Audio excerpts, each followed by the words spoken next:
Nessa aula de hoje vamos corrigir a atividade. Vamos começar com instrumentação aplicada, aula 10, tá? Faça uma breve pesquisa e responda quais os cuidados devemos ter em relação ao setor de ressonância com relação ao campo magnético. Devemos ter sempre cuidado com o campo magnético que atrai materiais ferromagnéticos, ou seja, alguns metais são atraídos para dentro do campo magnético, a atração é muito forte, então devemos sempre orientar o paciente a retirar esse material.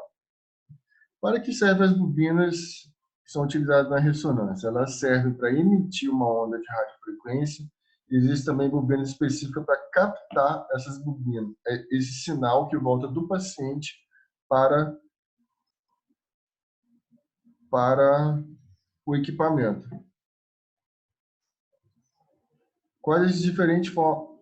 Pode. Eita, nós. O que mais diferencia a formação de imagem na ressonância em relação ao raio-x convencional? Aqui não existe atenuação de feixe, ou seja, o raio-x o feixe atenuado pelo tecido, e a diferença de densidade forma uma imagem. Aqui não. Aqui é a excitação, depósito de uma radiofrequência no spin do átomo de hidrogênio. Esse spin, quando relaxa, devolve certa energia, e essa energia é captada e formada a imagem. Qual o átomo mais importante? O átomo mais importante é o de hidrogênio.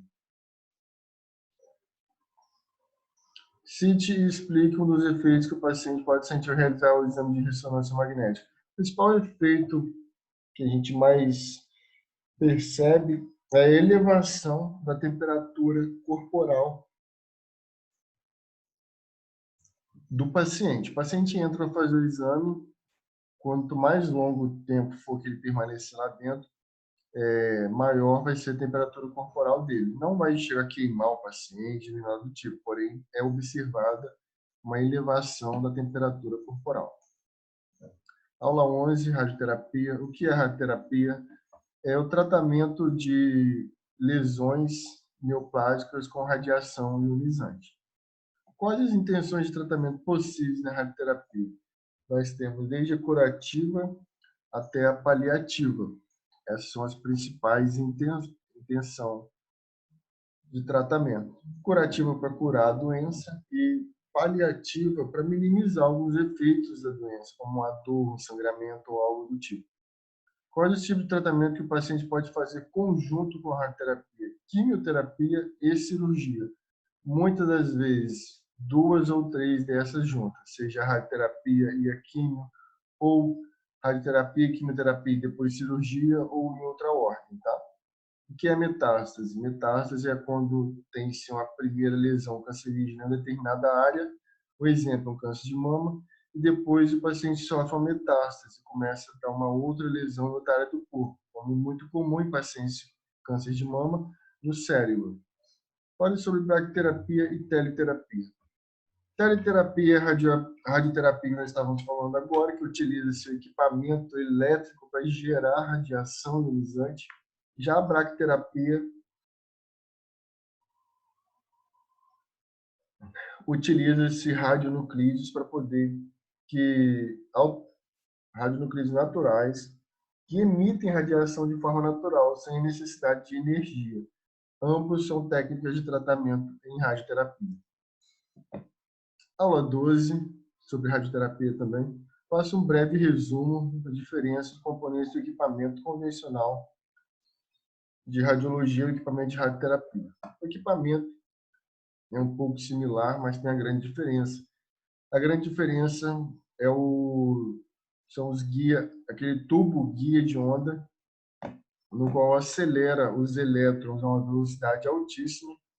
Quando ele choca com o alvo, que também tem um alvo em radioterapia, ele vai gerar uma energia muito alta, uma energia em torno de megavolts. Já na raio-x convencional, a energia é de kilovolts, ou seja, a energia é muito menor. Aula 13. Qual a principal diferença do equipamento de mamografia em relação... Opa! Isso. Em relação ao convencional. É o ângulo do anudo e a potência do feixe, tá? o que os dispositivos de compressão, o que são dispositivos de compressão e qual a finalidade de usar tais objetos. A compressão espalha o tecido interno da mama e retira a sobreposição das estruturas internas. A outra, como a mama pode ser dividida para melhor localização de achados radiográficos. Ela é dividida em quadrante, quadrante interno superior, direito, quadrante inferior esquerdo, igual a gente viu na nossa aula. Vou puxar aqui para a gente.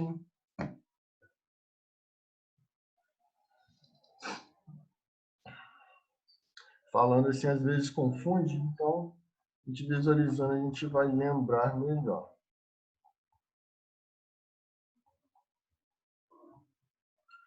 Quadrante superior interno, quadrante inferior interno, quadrante inferior lateral, quadrante superior lateral. Mesma coisa do outro lado.